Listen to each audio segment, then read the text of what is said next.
That's a damning criticism from Paul and Coral Jones for David Cameron. What do you think of what they had to say? Well, I am deeply disappointed that they would regurgitate lines like they have. Having foreign the government. Having foreign liaison officers in countries around the world is nothing new. Having a single database, we had a single database years ago. This government, since they've come into power, have diverted resources. They've assimilated CEOP into the National Crime Agency. It has no independent identity. All of the resource that was there is now being used in a different way. So the things that have just been said shouldn't reassure anyone. They were already there. In fact, this government have stalled progress, not accelerated it. And the Prime Minister has got this badly wrong. But it is clear that he is firstly very passionate about that. You have to take that seriously. And they do say they are making inroads. They are doing as much as they can. I mean, you have to give them some credit, surely, for the steps that they have made. I don't doubt David Cameron's sincerity. He's well-intentioned and badly informed, and certainly badly advised by people. Targeting Google is like targeting the postman because you receive something in the mail you don't like.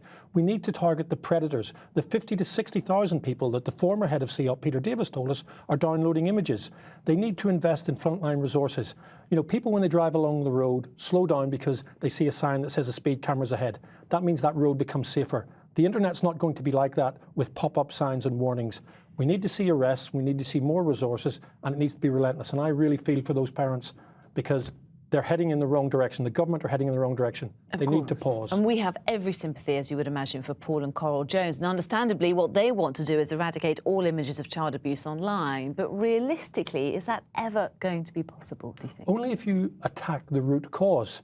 These images don't create themselves. They're created by paedophiles, predators who engage young children and abuse them. There are hundreds of thousands of them across the world who use the internet to access children.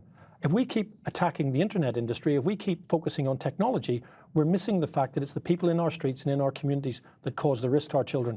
More police officers, more funding with child protection, that will make a difference. Digital detectives, volunteers, there are people in this community who would volunteer. The police could train them, they could vet them, they could oversee the work that they do, and that would create 500 special constables that would make this environment much safer and create a real deterrent.